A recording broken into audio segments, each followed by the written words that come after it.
अस्सलाम वालेकुम। आप लोग कैसे हैं? आई होप आप सब ठीक होंगे।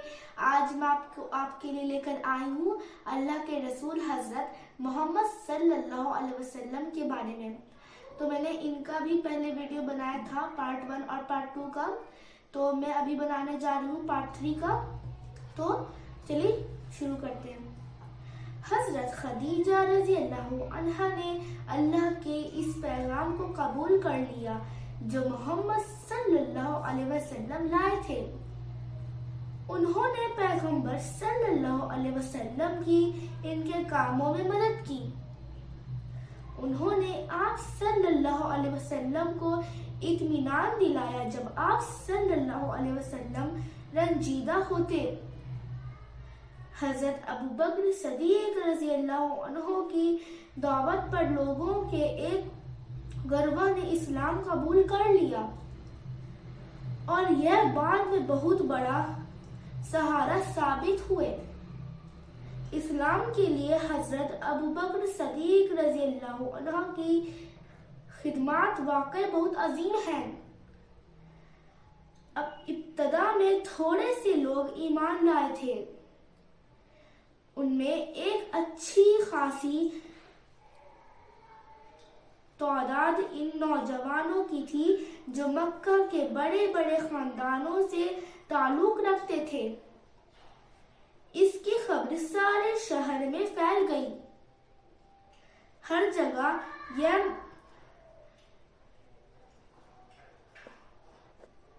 बहसें होने लगी कि मोहम्मद सल्लल्लाहु अलैहि वसल्लम एक नया मजहब फैला रहे हैं।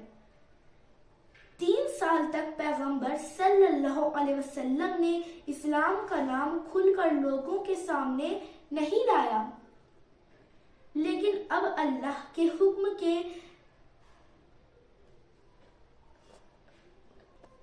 तहत आप सल्लल्लाहु अलैहि वसल्लम ने इस्लाम की दावत खुले आम लोगों को पेश करनी शुरू कर दी। आप सल्लल्लाहु अलैहि वसल्लम ने कुवा सफा पर एक मजलिस में लोगों को बुलाया और उन्हें इनकी गुनाहों की जिंदगी के बुरे अंजाम से खबरदार किया।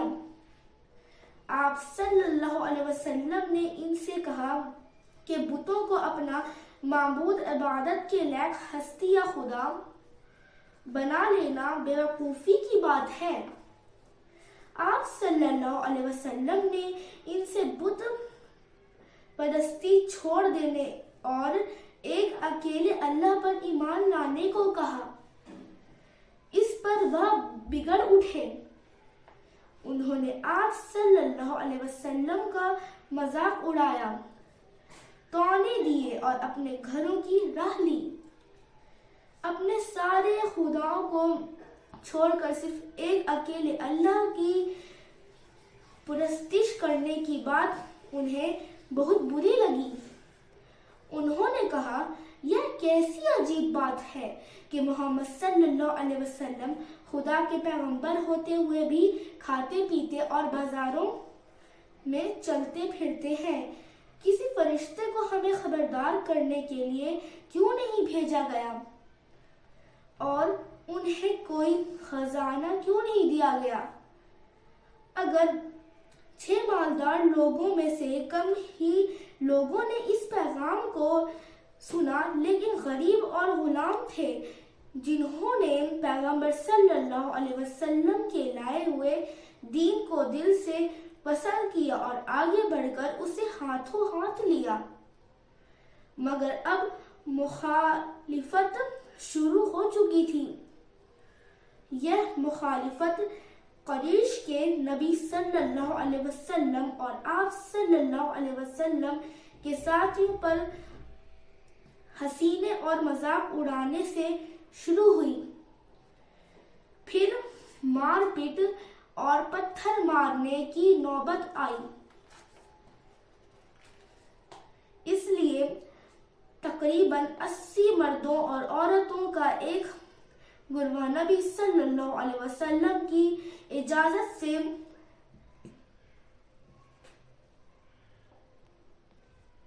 बहीरा अहमर को पार करके حبشہ چلا گیا۔ وہاں ان کی اچھی آؤ بھگت ہوئی۔ یہ واقعہ 615 عیسوی کا ہے۔ جب قریش نے آپ صلی اللہ علیہ وسلم کی دعوت پر کان نہیں دھیرا تو پیغمبر صلی اللہ علیہ وسلم نے ان اجنبیوں کی طرف رخ کیا جو تجارت اور حج کے لیے مکہ آتے تھے۔ آپ صلی اللہ علیہ وسلم نے اللہ کا دین ان کو پہنچانے کی کوشش کی، لیکن یہاں پھر ایک بار قریش نے آپ صلی اللہ علیہ وسلم کی راہ روک لی۔ وہ مکہ کی سڑکوں پر نظر رکھتے تھے اور آنے والے اجنبیوں کو خبردار کرتے کہ وہ نبی صلی اللہ علیہ وسلم سے ہر گزر بات نہ کریں، کیونکہ وہ انہیں بتاتے کہ آپ صلی اللہ علیہ وسلم بڑے خطرناک جادوگر ہیں۔ لیکن تاجر اور حاجی پیغمبر صلی اللہ علیہ وسلم کی آمد کی خبر اپنے ساتھ اپنے وطن لے جاتے، جواب کھل کر لوگوں کو بت پرستی چھوڑ دینے کی دعوت دے رہے تھے۔ یہ کام وہ نبی صلی اللہ علیہ وسلم اپنی جان پر کھیل کرتے رہتے تھے۔ اب اسلام تیزی سے پھیلنا شروع ہو گیا تھا۔ مکہ کے بت پرست گھبرا گئے، قریش بدحواس ہو گئے۔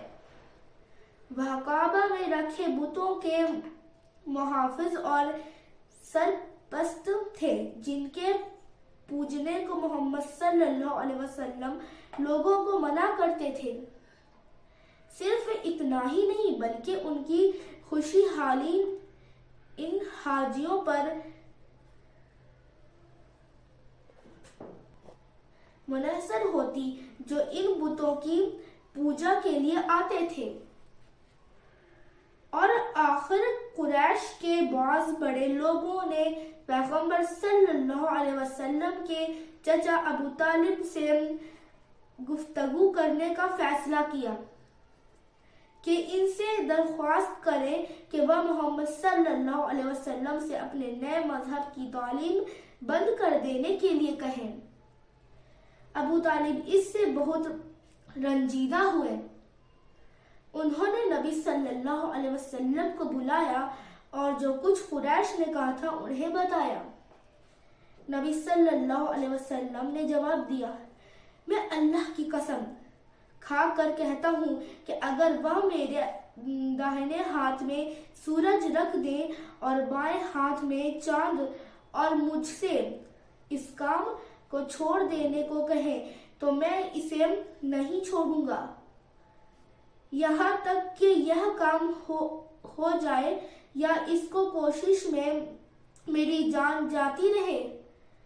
تب آنکھوں میں آنسو لیے نبی صلی اللہ علیہ وسلم اٹھے اور جانے کے لیے مڑے تو ابو طالب نے آپ صلی اللہ علیہ وسلم کو واپس بلایا اور کہا، جاؤ اور تمہارا جو جی چاہے کرو، خدا کی قسم میں کسی حال میں تمہیں کبھی نہیں چھوڑوں گا۔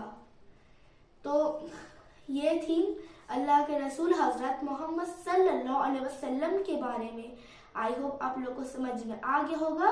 اب مجھے اسی کے ساتھ اجازت دیجیے۔ اللہ حافظ۔